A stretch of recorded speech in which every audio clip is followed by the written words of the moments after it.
Ever since Ippo's retirement, he has leveled up his boxing abilities to the next level, improved his boxing IQ and maximized his overall defense. In some sense, he has become even stronger than before he retired. As a natural response, people wanted to train with him in preparation for their own upcoming world title matches. And I have to admit, Ippo's sparring sessions are literally insane. He does not hesitate and goes right into all of them with the intent to seriously help or pay back his sparring partners, which essentially means kicking their asses. Since his retirement, Ippo has had 3 major sparring sessions with Sendo, Volg and Mashiba, where all of them were related to world title fights. The first major sparring session was with Sendo in preparation for his preliminary world title fight against the second ranked world featherweight boxer and the opponent that Ippo brutally lost to, Alfredo Gonzalez. Ippo was initially invited to Mexico for sightseeing since he is a trainer and second himself. Witnessing Sendo's bout against Alfredo and later Martinez's title defense against Billy McCullum would provide great research material. Ippo stayed with Sendo's camp during his time in Mexico, and Sendo needed to be fired up before his fight against Alfredo to be in the mindset of winning the match. So he wanted Ippo to spar with him without any contact to avoid hurting each other. Prior to the spar, Ippo and Sendo sparred once after Volg's world title fight, where both became heated and let out their excitement in a sparring session. During the spar, both hit each other senselessly like wild cavemen, and as a result, Ippo initially lost the spar, hanging from the ropes looking almost dead.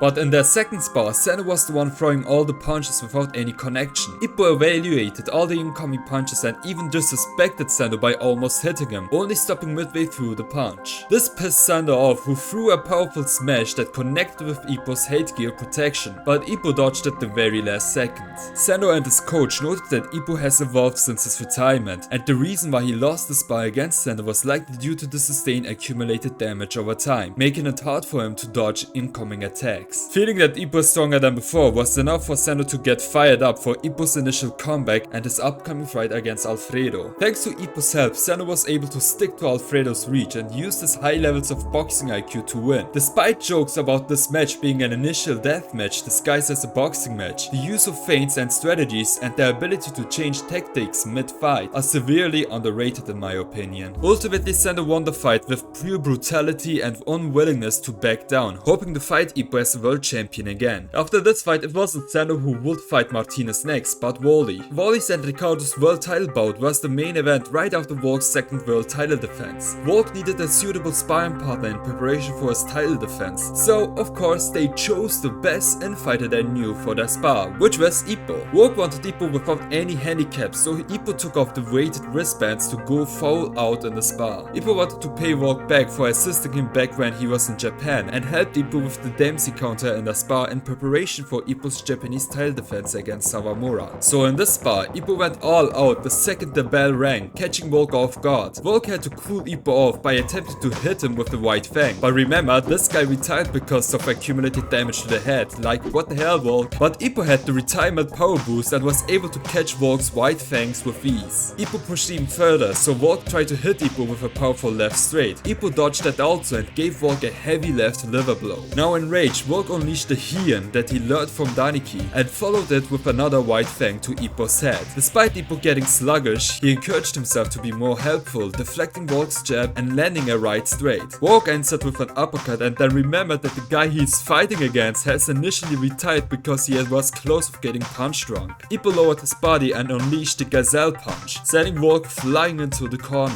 Ippo then took out the Dempsey Roll for the first time since his retirement. Volg anticipated the counter but was surprised when Ippo went low to hit him with an uppercut, before Ippo could chop Volg's head off. Sendo intervened and subsequently ended the spar with everyone displeased with the outcome. Sendo scolded Volg for hitting Ippo for real, considering the possibility that Ippo might be punch drunk and retired. Volg, despite being the world champion with newfound skills, acknowledged that Ippo nullified them and even sensed killing intent from him, questioning why a retired boxer like Ippo is upgrading himself if he's not returning to the ring. Daniki intervened to explain that there is something inside of Ippo that yearns to step back into the ring, but it requires a certain trigger to be activated, or else it will remain dormant forever. The spar had more of a negative effect of Volg for his second world title defense rather than a positive one. The liver body blow that Ippo delivered likely broke Volg's ribs, making it painful for him to extend his right side and leaving him vulnerable to further injury in that area. Volg cursed Ippo for injuring him and providing yet another handicap. However, in the end, Volg managed to defeat a world title contender in the first round using only his left, without sustaining any damage damage at all. He thanked Ippo for his help during their sparring session. But the best spar in the whole series might be between Ippo and Mashiba's second spar. Mashiba's world title fight was drawing closer against world lightweight champion Marcus Rosario. Rosario was an infighter who weaved in like he had the Dempsey Roll and had the Gazelle Punch as his signature move.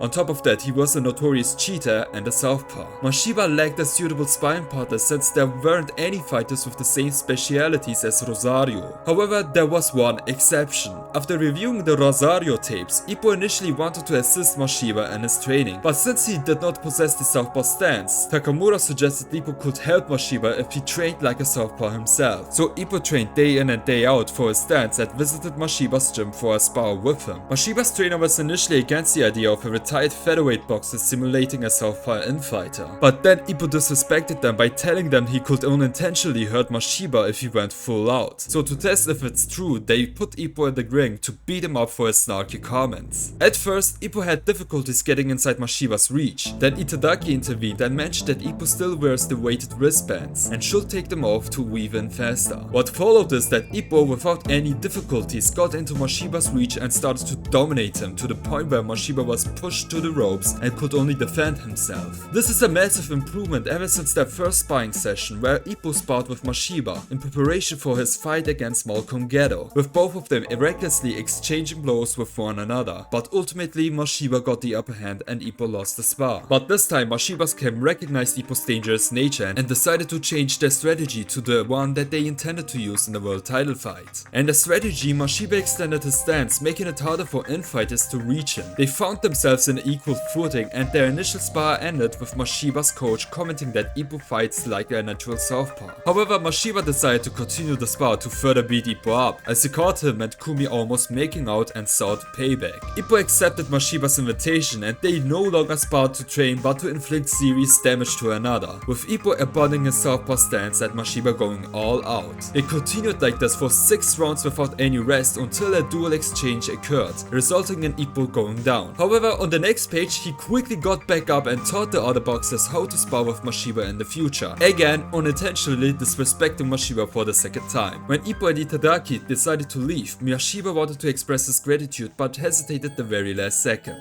We still have to see if the seeds planted in the spars will bloom in Mashiba's upcoming fight against Rosario. However, the fact remains that Ippo, despite being retired and not seeking to return to the ring, can go toe to toe against world ranked boxers and champions in their sparring sessions, which is insane. This demonstrates his development as a boxer and the extent of his potential in his initial return. But what are your thoughts on Ippo's sparring sessions with other main characters? Leave your thoughts in the comments down below, and if you've enjoyed this video then please leave a like and subscribe to my channel for more Hajime no Ippo content. I'm the Reading Crow and thanks for watching.